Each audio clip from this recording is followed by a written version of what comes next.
Behind the houses are dumpsters like the one you see to my left, but come with me over here. You'll see that the victim's house and the neighbors who live near her have incredibly tall fencing, making it almost impossible for her to know if anyone is actually in this alleyway. And just over here, an alleyway exit onto a different street, allowing the criminal to get away from the crime scene easily. Now, according to Grant, the city of Vernon is producing more water than city residents here are using. And even if you squat down, now even though most of this land is dry, you can still see evidence of the rain that occurred here 2 days ago on Easter Sunday. But as Grant says, the city of Vernon does not rely on rainwater to renew and refill its water source. The new ordinance requires the workers behind me to go through a specific procedure before accepting any sort of regulated metal. Gray isn't just limited to this one overflow container. In fact, what he does is he uses this PVC pipe right here to make connections to other overflow containers. He's also reusing and recycling. What might seem like an old worn down refrigerator is actually another storage tank, and inside is water that he can use to water his garden. And so instead of going outside the city limits to pick up a six-pack, some residents would rather they just be able to. That Texas sun can literally evaporate over 100 million gallons of Wichita Falls lake water. Some areas of the lake have been without water for so long, they've actually started growing their own vegetation. Now, I'm about 5 foot 10 inches tall, and as you can see here, some of this growth is actually as tall as... And we've got it there, it's ready to go. So if Roberts or any of the other Olney police officers are ever in pursuit of a suspect, this camera on their chest will give them an accurate depiction of exactly what happened. The entrance ramp to the garage is broken away and chipped up, but then there's also this. Now, if you notice, the windows are in one piece, fully together and in good condition. But beyond this cardboard that's duct taped to the inside is mold that continues to grow. Multiple examples of the pollution problem that still poses a threat to this lake.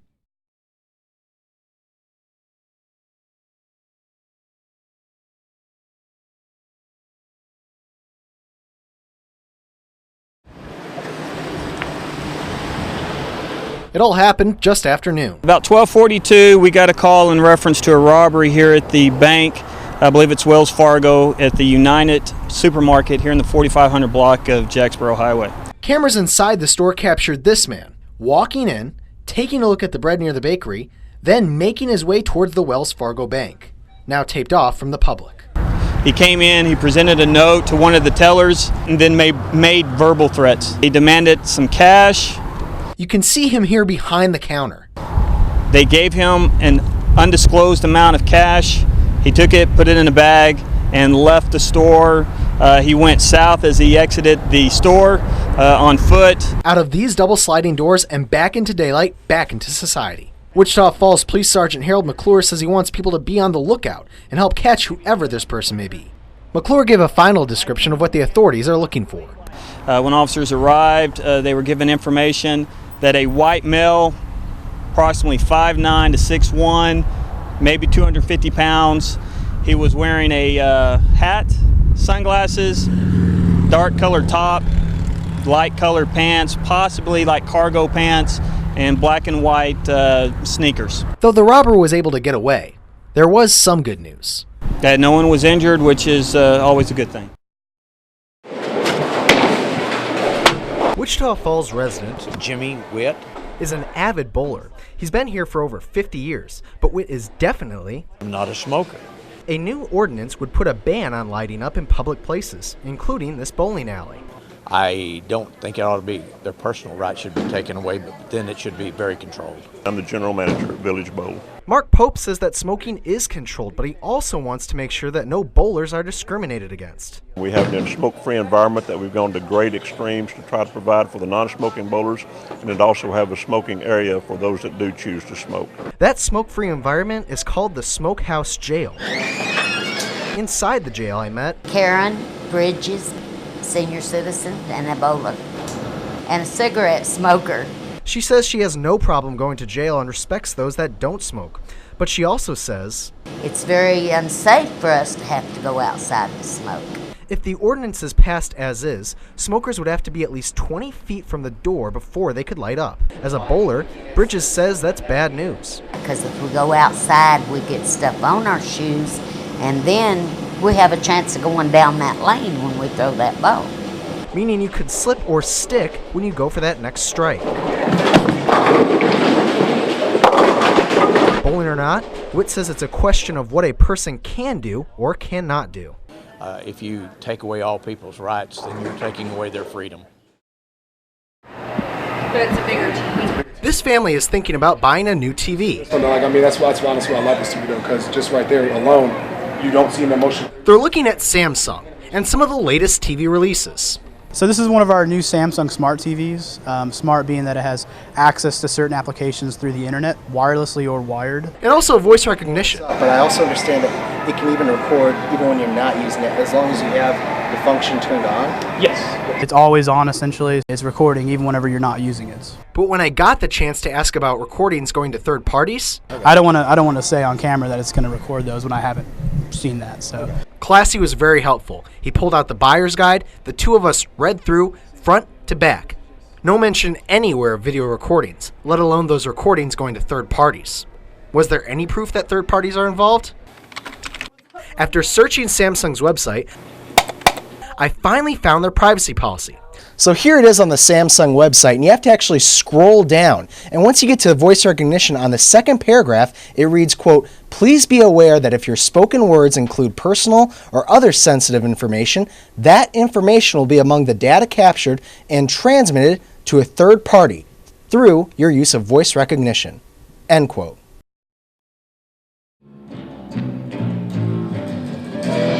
It's a once-in-a-lifetime opportunity for all of us, I think.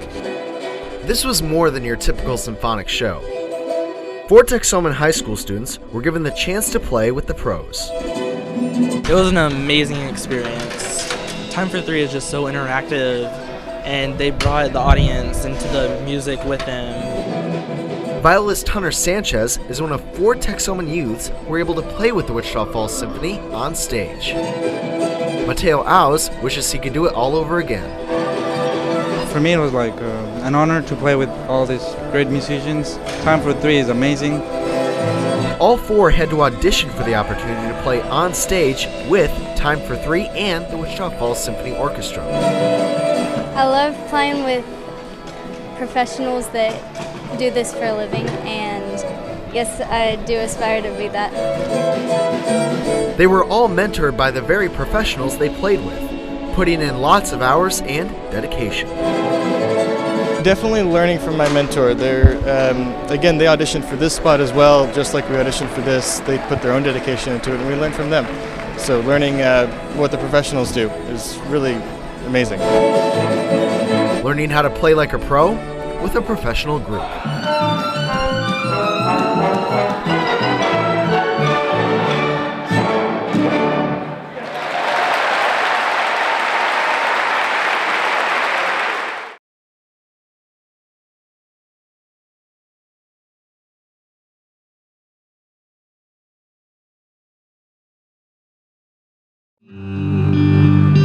Amazing grace, how sweet the sound. Why don't you guys go ahead and light your candles. Everybody comes together in a time like this, so we pray for the crew. We pray for the family who lost their loved one in the accident. Oh, I'm found, was blind. I don't care what they say. In my eyes, they're all heroes.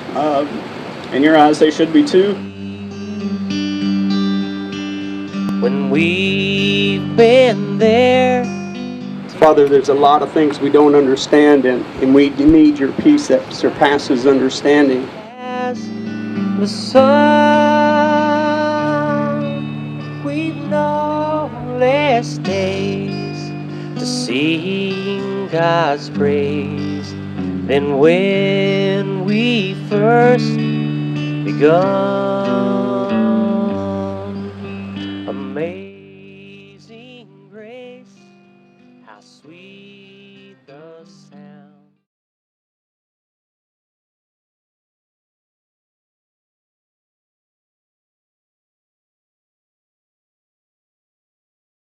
Now, in HD. This is News Channel 6 Saturday morning. Wichita Falls police discovered 22 grams of meth and nearly an ounce of pot while performing a traffic stop at a busy intersection in Wichita Falls. Well, officers said that a man fired his gun inside his trailer before surrendering to police and being placed in cuffs. Well, this is News Channel 6 Sunday Morning. I'm Jack Carney. Wichita Falls police said it's possible that 2 overnight robberies are connected. The first of the 2 happened at the 7-Eleven off Hatton Road. You're watching News Channel 6 Sunday Morning. I'm Jack Carney. One person is recovering in the hospital this morning after being stabbed just hours ago. Downtown at the intersection of 8th and Brook on your screen, these are some of the images from outside Brook Manor Apartments. Now, police told us that the stabbing occurred just around 4:45 this morning. Well, a woman claims that a Wichita Falls child was sold for drugs. Well, it's not only hot, but very humid this morning, and it's not going to get any cooler, at least it doesn't look like it now. But for the very latest on how your Sunday is shaping up, let's go ahead and check in with Skywarn 6 meteorologist Zach Holder. Good morning, Zach. How high could the temperatures get today?